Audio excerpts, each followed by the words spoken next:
Сөйтіп Иса Иерусалимге жақындап келді. Қаланы көрген сәтте ол қайғыланып жылап жіберді.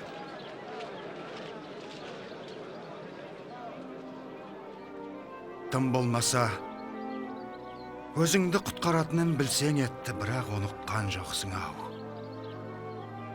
Басыңа қиын қыстау күн туады, жау айналаңа бекініс құрып, қоршап, жан жақтан қыспақтап, мына дуалдардың ішінде сені қиратады.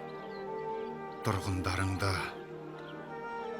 қырып тасыңа дейін күл талқанын шығарады, себебі Құдайдың сені құтқарғысы келген кезін ұқпадың.